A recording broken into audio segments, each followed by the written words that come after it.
Welcome to another live episode of the Modern Lending Podcast. Today, though, man, if you stayed in tune for what we're doing in season 2, we just hit 4 episodes back to back to back on personal brand building. And so as we look forward, we're going to do 4 episodes on digital marketing. There's a difference. There's a difference to brand building and digital marketing. And one of the things local mortgage professionals don't understand is what's really going on in digital. A lot of you agree with me that the top of the sales cycle has become the internet. And man, we got to figure out what the big guys are doing and how that impacts you and what you need to be aware of. So I'm bringing on a killer guest, Edgett, who was currently is the 5-year CEO at the gig agency. But before that, this guy literally was one of the pioneers of creating digital marketing strategy. I mean, he worked as the senior director for online marketing and digital strategy for Experian for 5 years and done a ton of stuff. And if you've ever heard of freecreditreport.com, and this is the man behind the magic. So let's kick it off with Alan and get going on what really is happening in digital marketing. With the real world.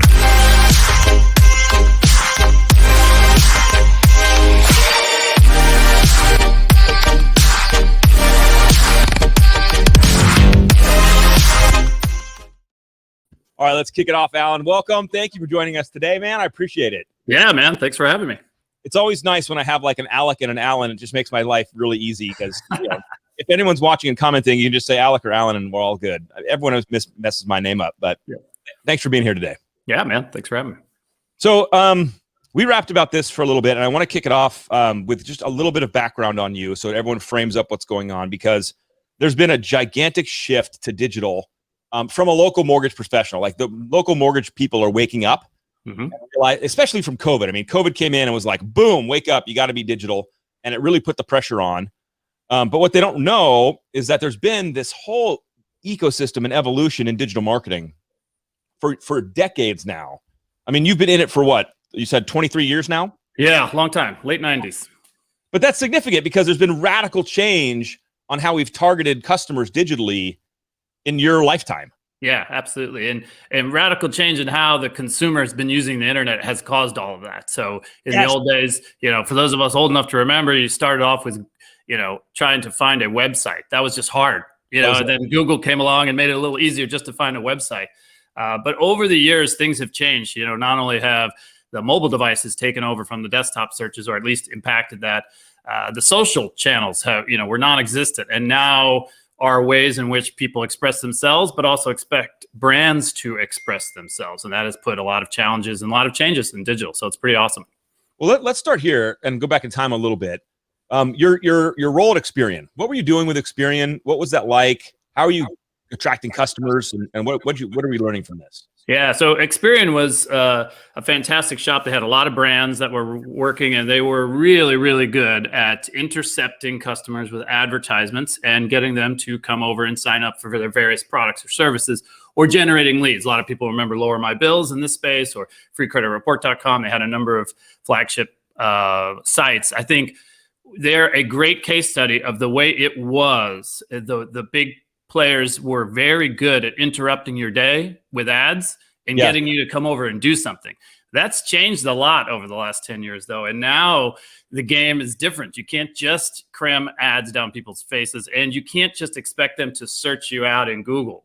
Those places are still working, but they're very, very competitive. And so what's changed now is you need a better mousetrap, if you will. I call them honeypots because, like the old adage, you can, get a lot more flies with honey. You've got to build assets that people are attracted to these days. And that is probably in social, and it's probably in video. It's probably doing exactly what we're doing here today, creating content that people like to consume. Well, so let's look at the history here a little bit. I mean, you mentioned you're just throwing ads at people's faces. So in the early days, you said that worked. So you would pay for an ad that would go on Yahoo or something, right? And people would go through. Yeah. People would click through banner ads. Remember those? I mean, people actually thought they were interesting, and the whole ecosystems were built around banner ads. And you used to buy an ad for where it was placed. It was on Yahoo's finance page. That was a pretty important page on the internet. In around about 2008 or 9, myself, along a lot of people at Experian, and a lot of people in kind of the ad ecosystem started thinking about ways in which we could target people rather than the places they were on. And so what the game quickly changed into who had the most data was going to win. And so for the last really 15 years, it's all I've been focused on, aggregating data about consumers and trying to use it as a weapon to find where they're at before my competitors do. So I want to just recap that because you said it quickly and you're experienced in it. But for the layperson, you mentioned placing an ad on Yahoo's finance page was a great strategy. That was a place you would put targeted marketing there. People that would go there were hopefully your audience. You were thinking they're my audience, so put an ad there. And then the paradigm shift has been that is not as effective anymore because I still see it done all the time. Yeah.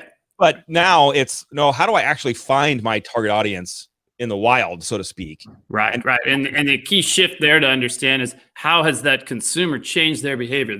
All of us used to open up our desktops, primarily at work, and Yahoo would load first, or MSNBC, or pick your page. But today, what do? We wake up in the morning, we grab this device right by our bed. We shouldn't, but we do it. And we check our Twitter stream. We check our Instagram feed. We check our socials. We see what our friends in our community are telling us is important for that day.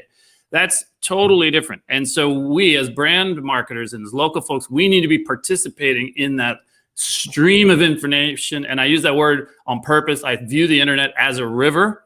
Yes. And we are all on that river at some point, and you're fishing in the river. That's what we're trying to do as advertisers. And so, okay, so I want to start here, and this go right into the deep end, so to speak, because and I'll back this up for everybody listening, and I want to put the foundation in place here. The traditional way us local professionals were taught to hunt and fish was to go out and find the best realtors in our market, and remember, the multiple listing services was private.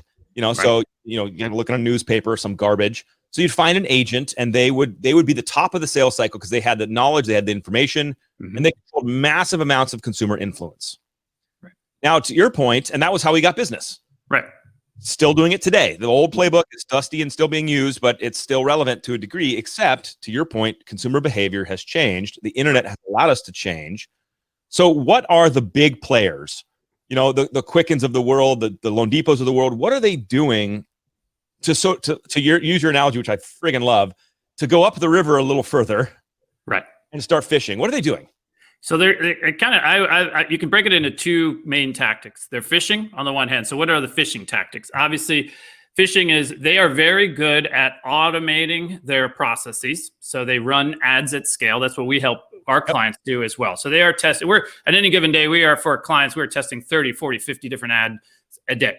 So that's very difficult to do. If you're a local professional, you don't have the time necessarily to do that. But that's what the big boys are doing. There's knowledge there. I don't know skill set there. Yeah, absolutely. So, the color of the ad, who the person's in the ad, the copy of the ad, where the ad is placed, because the internet changes all the time. So is it on Instagram? Is it on TikTok? Is it on Twitter? Those types of things. So that's what the big boys are doing to fish, and they do it very, very efficiently. That's why, for example, LendingTree is in the position they're in. They just generate so much volume of leads that other people would have a hard time doing. Zillow is in the same boat on the real estate side. So that's tactic one. That's the fishing tactic. The other tactic they are trying to do, and this is where I think there's a lot of opportunity for local folks, and to your last 4 episodes, they haven't done a great job of building what I call dams on the river. And that is your brand. That is some place that consumers want to come to. And then you control them. Now, Zillow has a wonderful dam in that they have all those houses there, and consumers go there. But not a lot, even Quicken and even a lot of the big mortgage companies, Loan Depot included, have had a hard time figuring out what dam would make sense. And a lot of local or smaller groups have actually been producing shows, producing content, building websites, building places on social channels that are more interesting and more compelling places to learn about mortgage. And that is a huge shift and an awesome asset for the firm. So, but I want to talk about scale of what this means, because you said some numbers earlier on freecreditreport.com, which all of us remember. It was a huge marketing thing. It hit everybody in the face. What was kind of the spend looking like, and what was the actual result? Like, how many people were bumping into this and paying? I mean, I want the impact of this kind of stuff to land on people here. Yeah. To this day, and in the very large lead gen world, hundreds of thousands of paid signups a month is not uncommon. Well, yeah, it's very large, but it's not like it's one company. There's multiple companies, insurance, credit, of course, things like that. Yeah. So, And they're spending hundreds of millions a year to do that as well. But I wanted to kind of get the scale through because, a loan officer who is trying to serve their community just needs to kind of have their eyes opened a little bit into what is really happening at the top of the sales cycle. And these companies are trying to build dams. I use the analogy of baseball and having at-bats. Mm-hmm. And I go, you would be insane to think that Quicken isn't getting better. Oh, that's stupid. And because they've been doing this for a long time now, and every time they get at bats, they get stronger. They learn different techniques. Their salespeople get better. The same thing I say with Zillow all the time. Everyone's like, "Oh, their mortgage company's bumbling around," and I'm like, "They're getting at bats, mm-hmm. and at bats they get better."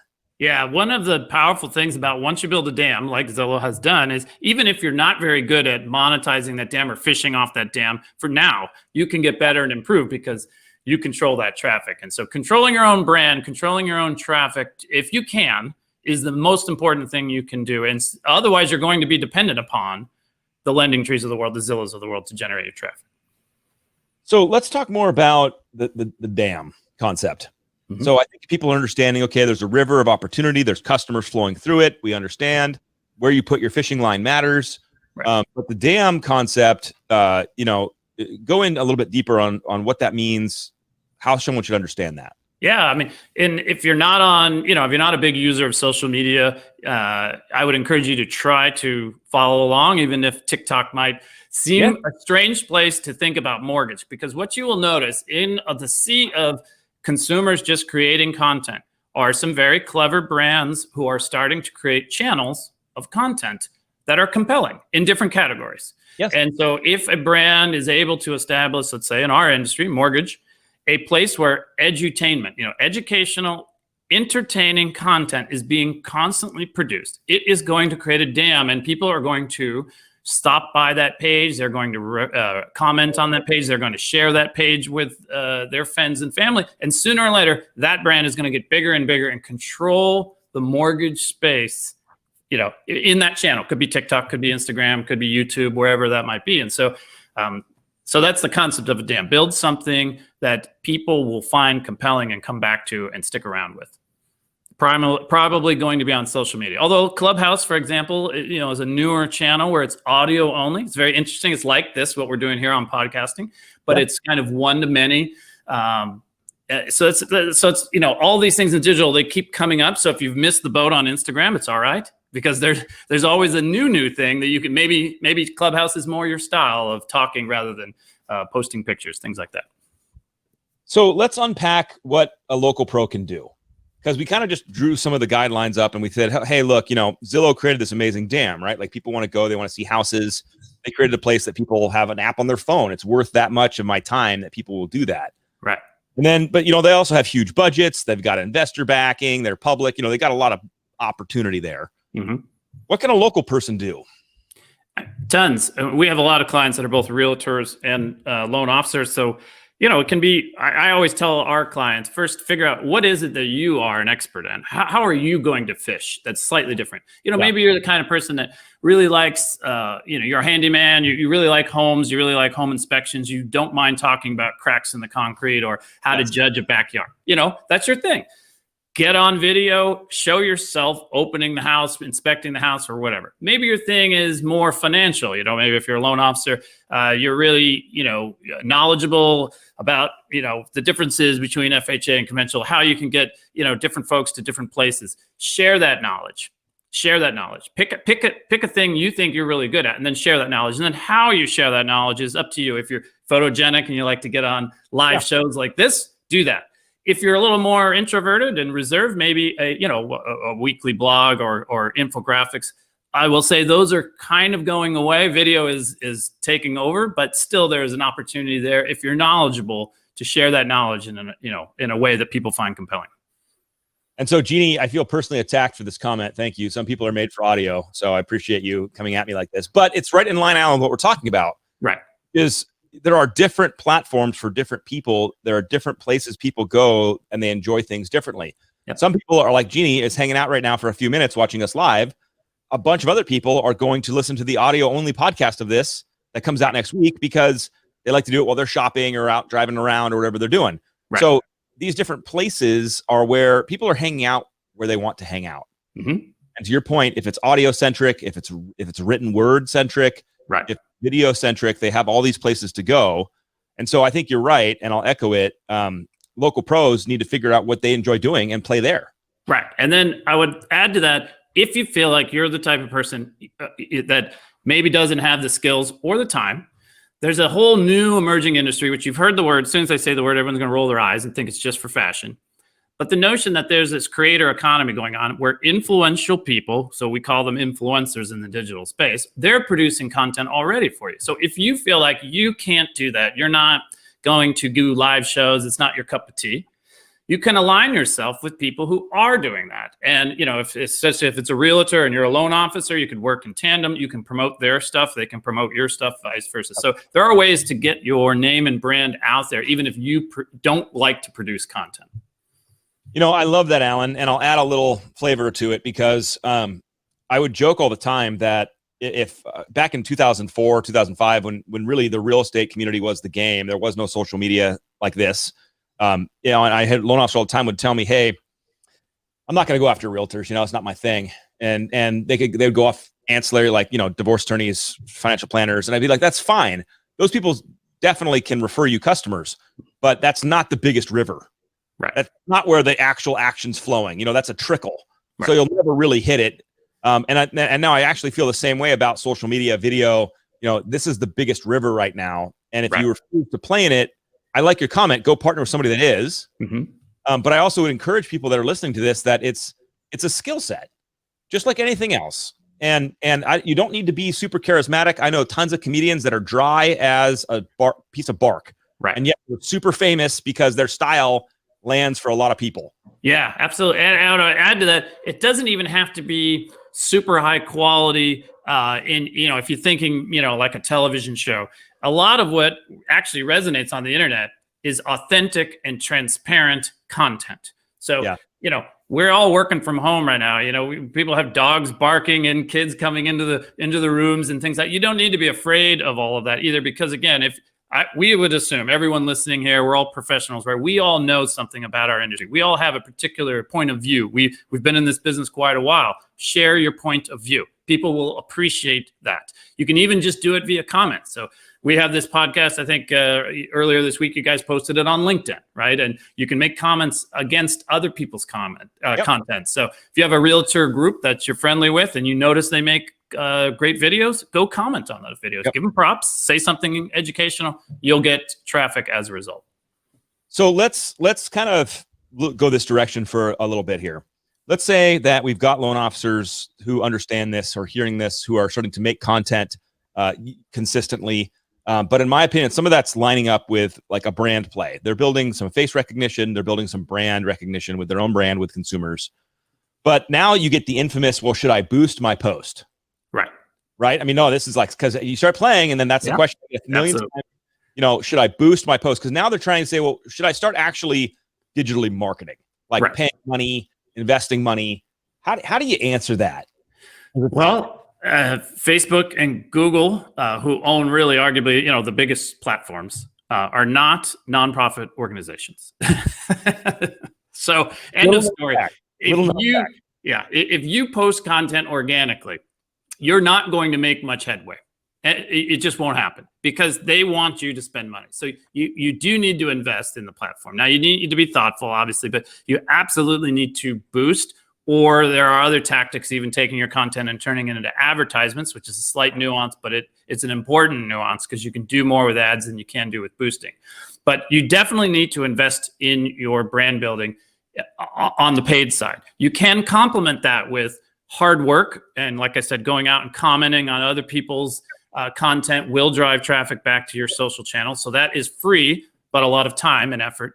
But ultimately, paid advertising is why Facebook and Google are so big. They collect that as a toll, and you need to pay it. So how do you coach somebody through like the basics of this? What to start looking at? How to understand this? Because, like let's take a loan officer who's licensed in California. Mm-hmm.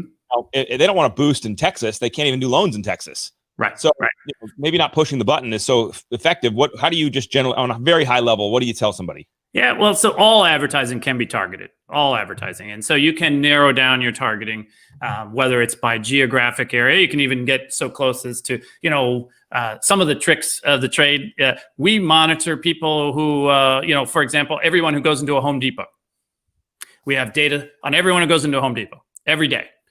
True Value, Lowe's, all of the hardware stores. We find that very interesting signal because people who are going into Home Depot and who are homeowners, we like for obvious reasons. Hold on, because you said something that just is too impactful. How do you know people are going into Home Depot? So within the ad tech world, there is a whole lot of data about people. And among the many data sets, and this is always changing. In fact, it's going to have a big change coming up when Apple does their iOS 14 and release here shortly. However, up to now, it has been available to us a mobile device ID. And when your phone calls out to the internet, when you're in Home Depot, it picks up and sends out a signal of its device, and we pick that up, and various partners we use to get that data. So that's one way you can do things, so targeting. So it doesn't even have to be in your hometown. It could literally be in a very tight radius right around an elementary school. Say that you serve as a realtor or a loan officer, a very small community. You want to target just that community. You can get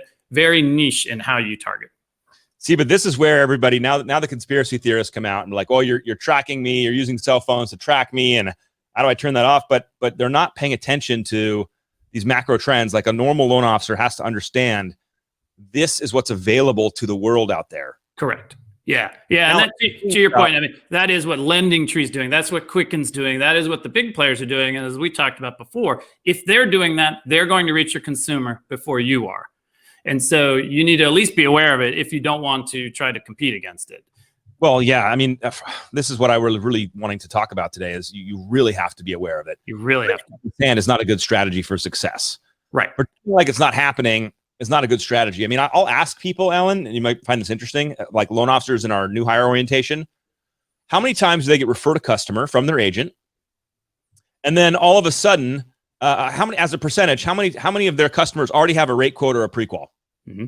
So like, they come down, they get the realtor, they get referred to Alec, and I talk to them, and then all of a sudden they are as a percentage. And most people are like, it's high. It's like 80%, 90%.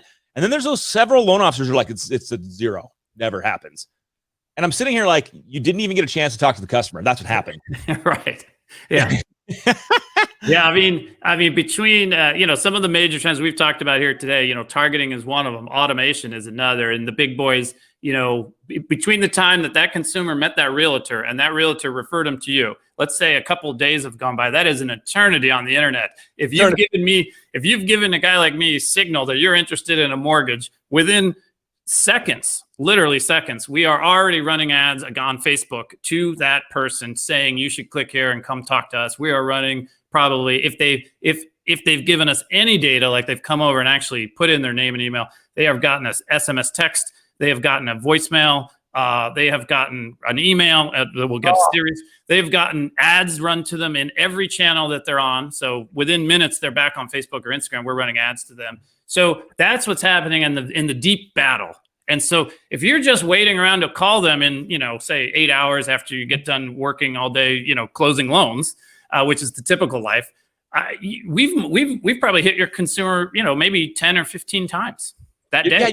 Yeah, you're screwed. It's crazy. So that's why I say, that's the ad targeting game, and it is a deep and old game. The good news here for everyone listening is it's also, as you mentioned, with privacy coming, to the forefront, it is an old game. And the newer game, building a dam, as we've talked about, building your brand, will be a great defense against that, because the best way to avoid all of that mess is to get a relationship with a consumer early on, because they trust you, because they've watched your page or they've seen some content you've produced and they have an affinity for you. Then they might ignore a guy like me. So that's good for you. That's what I want everyone to hear. And it's so funny. So I went to breakfast this morning, got out of the house. The kids were insane.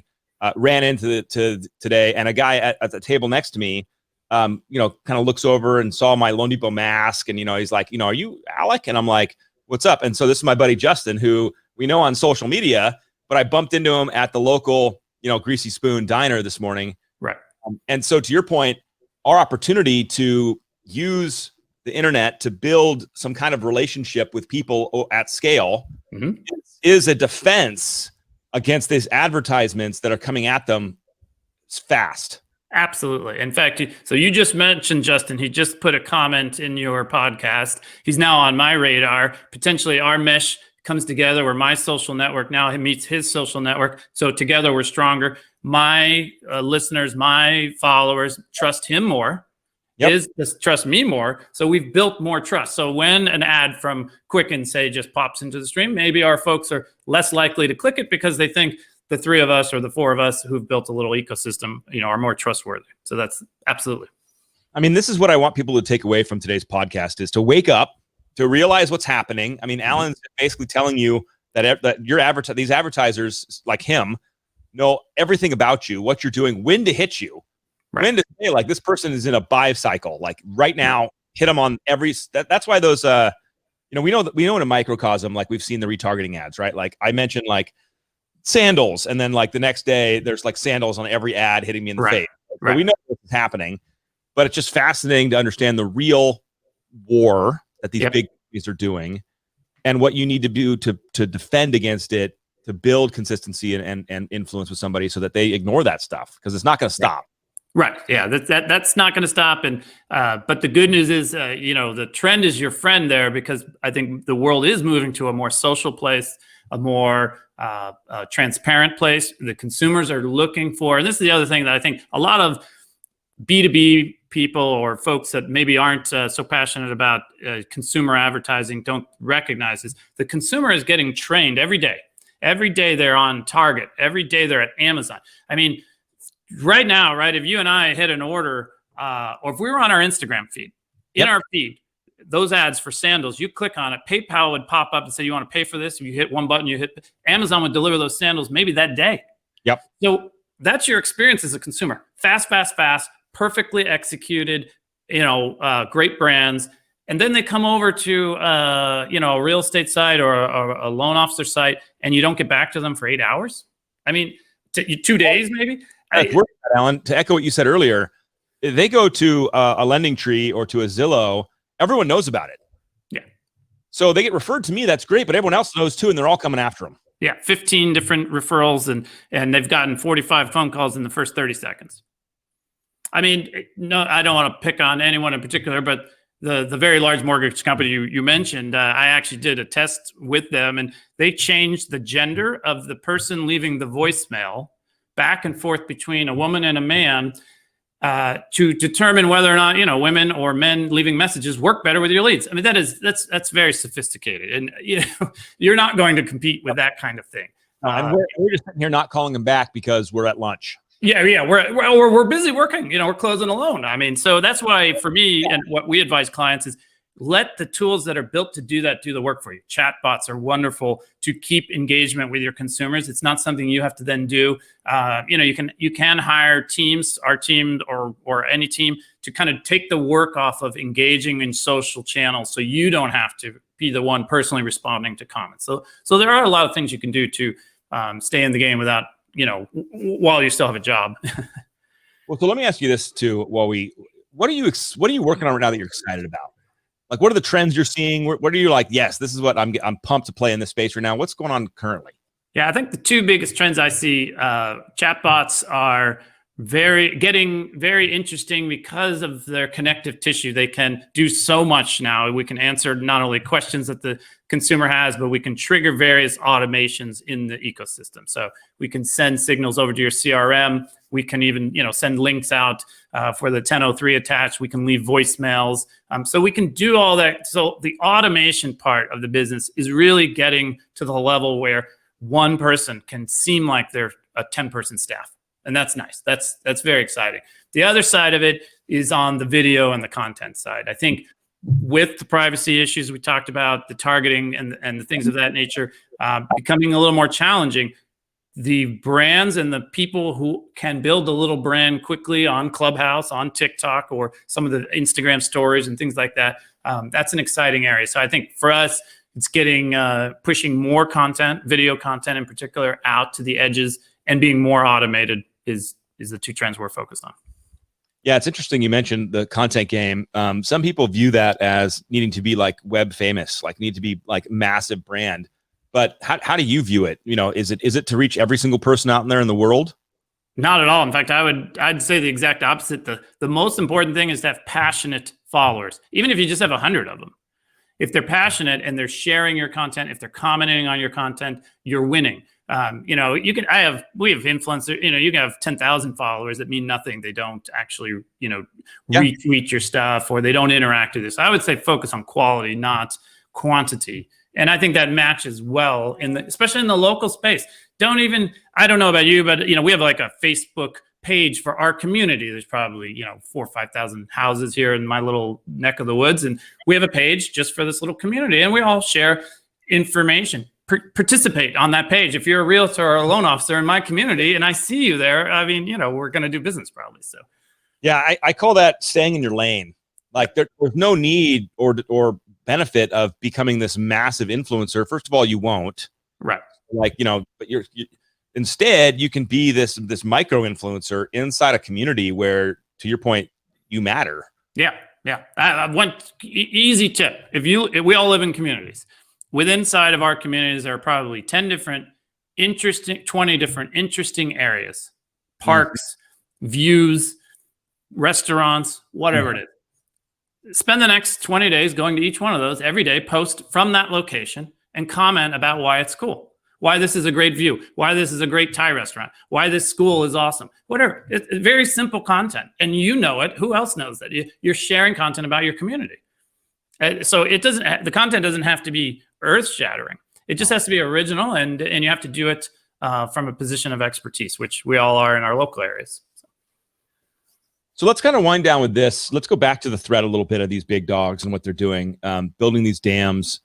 How are they trying to keep that customer away from what I would call their competitor, whether that's me, a local guy, or it's their other big brands that are out there? What are they trying to do to keep them away? How do they build a dam that stops them? Yeah, the good news is in our industry, most of them are not very good at building dams. We haven't seen really a Zillow for mortgage, if you think about it. Quicken's good, but they're great at the older tactic of just staying in front of people with advertisements. And you see that in Super Bowl ads all the way down to their web ads. So they haven't even really built too much of a dam. So most of them are focused on omni-channel, staying in touch with their customer continuously, evergreen stuff, whether it's on connected TV. These days you can now buy television ads directly to Alec. Yeah. Not any longer do you have to buy the whole channel. So again, the same tactic we did on the internet is now on internet TV, because most of us are now watching YouTube TV or Sling. We're not watching cable. So now we can target people. So that's where Quicken's money is focused in the big boys. They're focused really on trying to stay with multiple touch points and connected with their consumers all the time so that they don't lose them to you. Yep. That's a wild world, dude. It blows my mind, because we know we're being tracked. We know there's analytics around us. We know, Alexa's listening. And yet it's fascinating to watch it break down like this. It's adding urgency to me. Mm-hmm. I'm not even originating anymore actively these days, but urgency of like that lead, that speed to lead. Because if you got a lead from a realtor, chances are the whole world already knows this person's buying a mortgage. Oh, certainly. If the lead came through the big engines like Tree or Zillow, I mean that's game over. As you know, with the call center shops that are in the thousands of people, their speed to call is insane, and you don't want to play in that space. What you want to do, we actually work with a lot of branch offices and smaller shops, is you want to originate your own, just like you do with your realtors, and they're still a wonderful source of leads. But I would just encourage you to digitally work with them. Don't just meet them at the coffee shop, but follow all of their pages, or maybe recommend that you do joint content together. So there's a lot of things you can do with your realtor network as it is, helps them help you. But it also starts to build that dam up. But you've got to get with shows like this or with content that you produce, you've got to get something out to the consumer before they get into that big meat grinder, because otherwise it is a big battle that you're not going to win on. So if a loan officer is sitting down in front of you and they're just figuring this game out, like they've whether they're brand new or they're traditional and they've had years of experience, but they're now waking up, how do you tell them to start?